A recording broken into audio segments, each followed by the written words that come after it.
The X Factor, Iron Maiden's 10th album. And I know what you're thinking.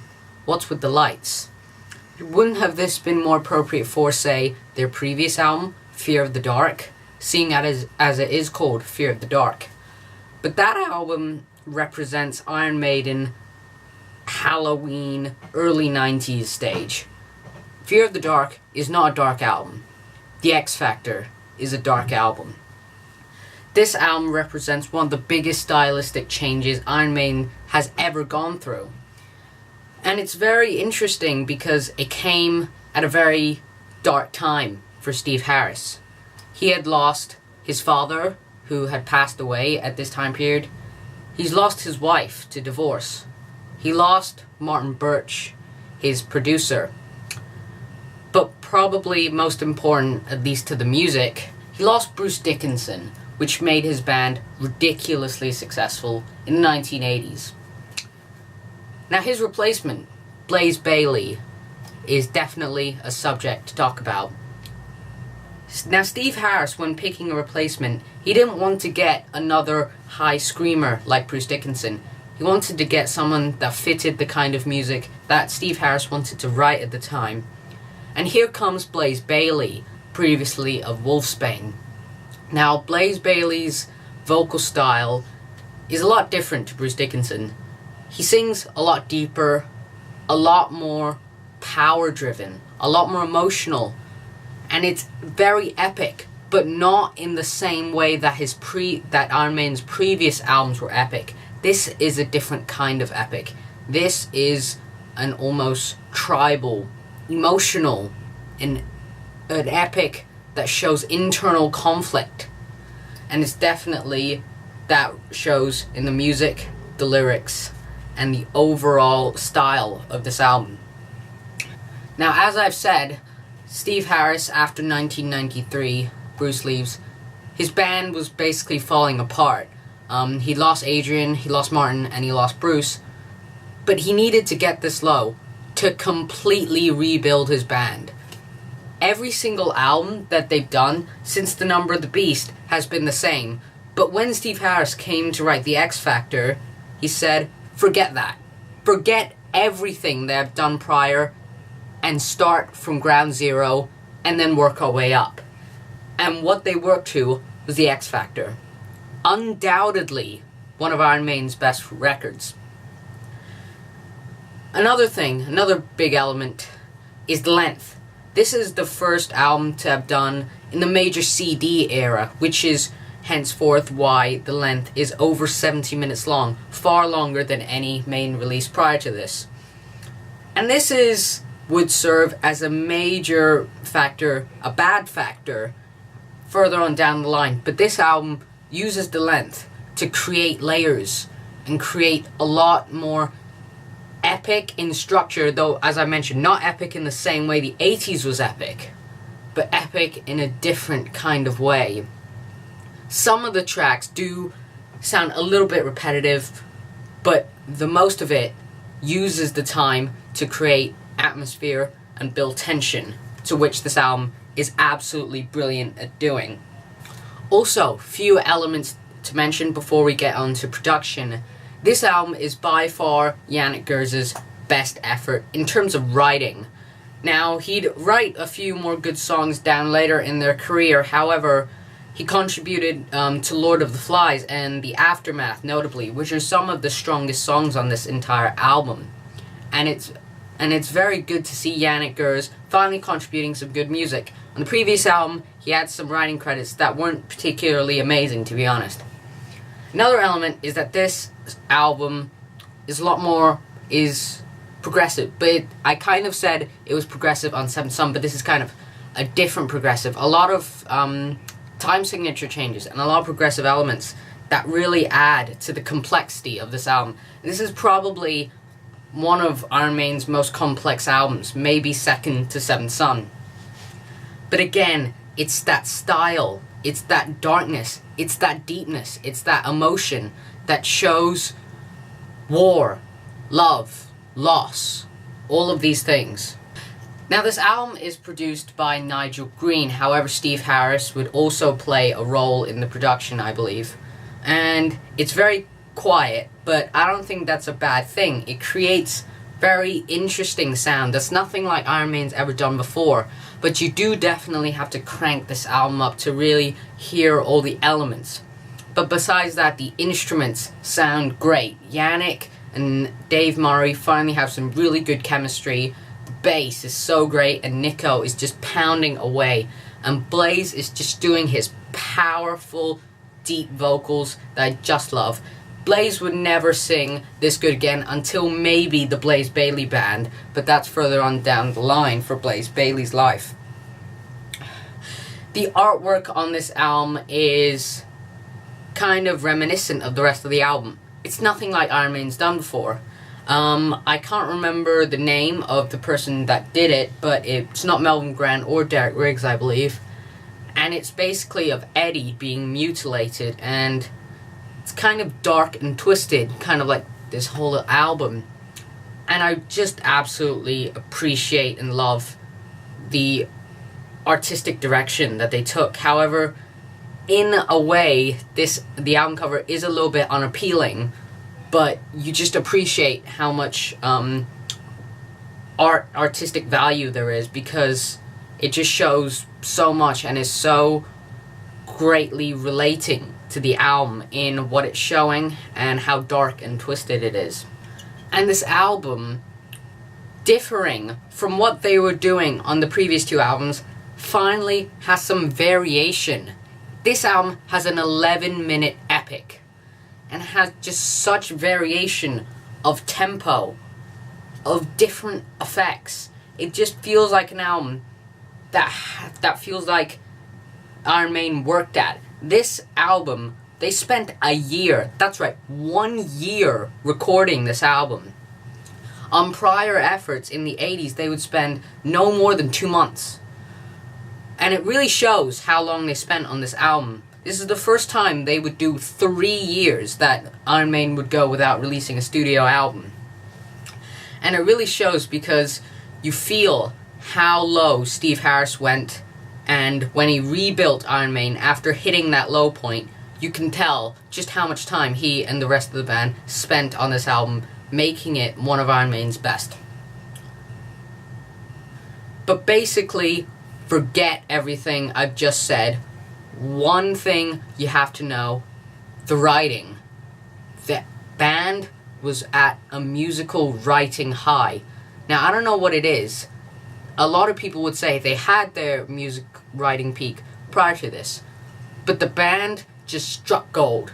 They just had this moment where they could write just some amazing melodies, some amazing lyrics, and overall amazing music. And that is the one thing I want you to take from this album. Forget anything stylistic, forget the vocal performance, forget any of that. The music stands up to any criticism that any Iron Maiden fan could give to it. But without further ado, let's move on to the track list. Now, this album, for the first time in Iron Maiden's career, opens with the epic, and that is Sign of the Cross. And this is definitely Iron Maiden's most interesting epic. It's their second longest track that Iron Maiden's ever done, first being Rhyme with the Ancient Mariner, obviously. Now, this track opens with the kind of haunting kind of choir, and it's not your regular kind of choir that you see in movie trailers. This is very haunting and very dark and sets up an amazing atmosphere for the rest of the album. It's got this really, really deep bass that I love so much. And then it comes in with the marching drum beats that really get you hyped up for the rest of the epic. And the rest is just such power in Blaze Bayley's voice. Right when he comes in, just smacks you in the face with his powerful voice. And then it goes into a really dark kind of a gallop. Now, we mostly associate Iron Maiden gallops with kind of upbeat more songs, but this is a much darker kind of a galloping style. And this song is just so original. I don't think I've ever quite heard anything like this. And Iron Maiden has done this a couple times in their career to make songs just truly special and original, which is something that was truly lacking from their prior two albums. And besides that, it's got some great riffs, some great guitar lines, and it's just one of Iron Maiden's best epics. And then the second track is Lord of the Flies. Now, Lord of the Flies is a track that's partially written by Yannick Gers, which shows off that he can actually contribute good music to Iron Maiden, contrary to popular belief. Now this song has just this amazing intro that's, again, very original and distinguishes itself. It's got a great opening riff and just such a great chorus. This is one of the more upbeat songs for the rest of the album, but it's just so great in its own way. This is a truly unique and original song, and that's definitely as strong, if not even stronger, than Sign of the Cross, in my opinion. And then this goes into Man on the Edge, which is one of the first of a few, but not that many, weaker tracks on this album. Now, Man on the Edge was also a single, which I find kind of odd, because Iron Maiden has this thing where occasionally they'll release one of the weaker tracks as a single. But anyway, talking about the actual music, it's again kind of like Lord of the Flies, a more upbeat track, which kind of suits the whole single thing. However, to be honest, I'm not too big of a fan of the vocal performance. And there's just some elements that make it just feel a bit weaker, mainly a weak chorus, but yeah, overall it's not that strong. Moving on to Fortunes of War. Now, Fortunes of War is definitely one of the strongest tracks on this album. And it definitely has this slow, somber intro that serves so well to move into the rest of the song. There's a couple tracks on here that would have that kind of slow, somber intro that really immerses you in the situation and the deep and dark lyrics.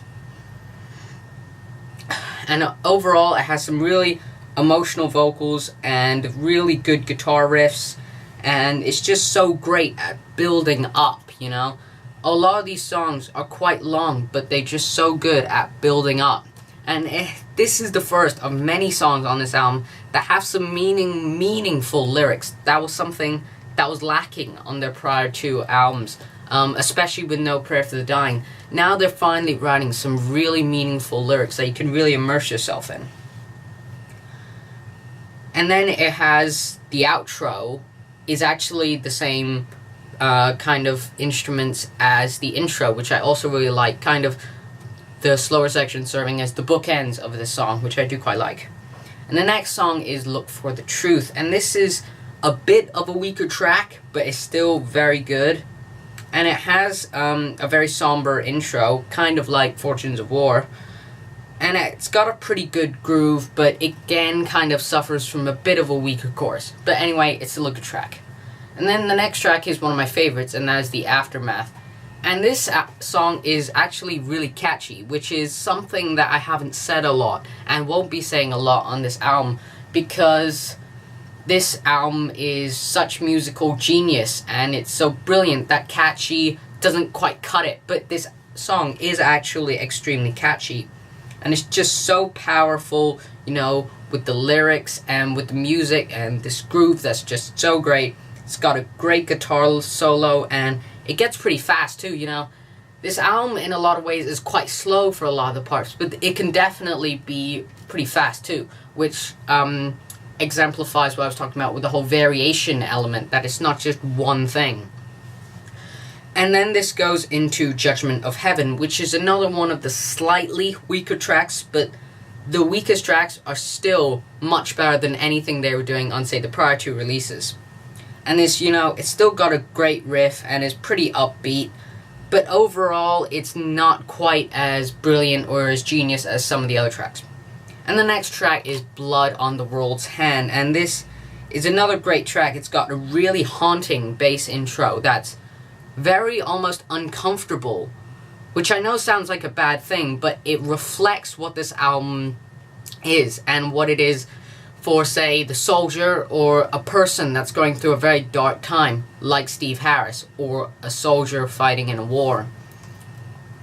But anyway, the actual track is not anything that's particularly amazing, but it's still a really good track, and it's, again, epic in that kind of different way, that it's kind of gets its epicness from its power, from its emotional vocals. And the next track is The Edge of Darkness, which has this very haunting riff that is just so brilliant. And this is honestly probably one of my favorite Blaze Bayley vocal performances on this entire album. And it's just got this really dark, powerful groove that's just so great, and it doesn't even get repetitious. This, like many other songs, is somewhere around the 6-minute mark, but it never feels like it's dragging, you know? And a lot of albums that are 70 minutes cannot definitely claim to do that, you know? A lot of albums that have came out in the sort of CD era of music definitely just feel like they're repeating because they can, because a CD can fit 80 minutes, so why not just play the song on for 8 minutes? But this album is definitely not one of those albums.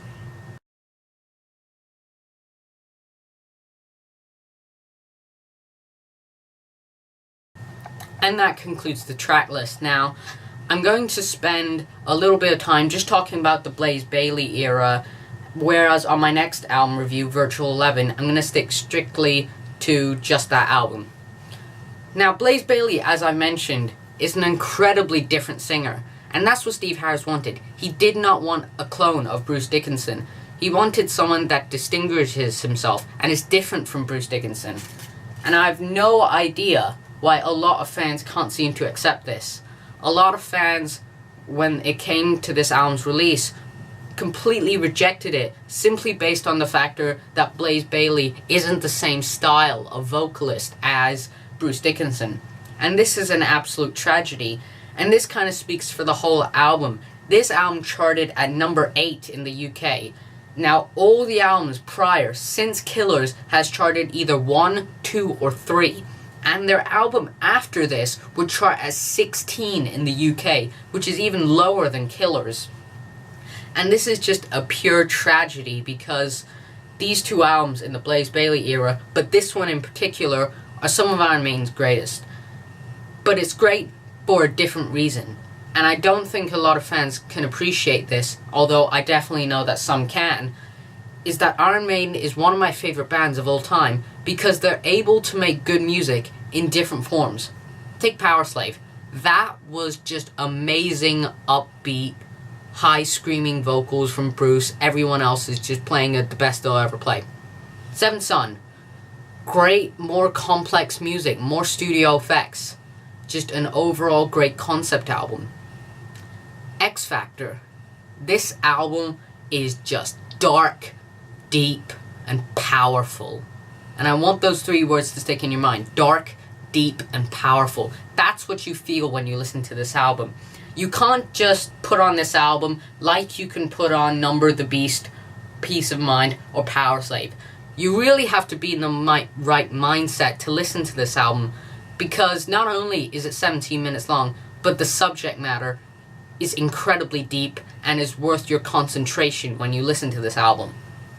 Now, this album's brilliance can definitely elude some people on the first listen, which is why I have personally listened to this album at least 3 or 4 times, and I recommend you do the same if you don't quite feel the full effect on the first time. But it's an important mindset when you go into this album to know that you're not going to listen to Powerslave and you're not going to listen to Number the Beast. But anyway, I've been ranting for too long, but even more than anything I've just said, just remember, the music is amazing. Regardless of who's singing, regardless of who's in the band, the music is amazing. And that's why I'm gonna give the X Factor a 9.5 out of 10. Later.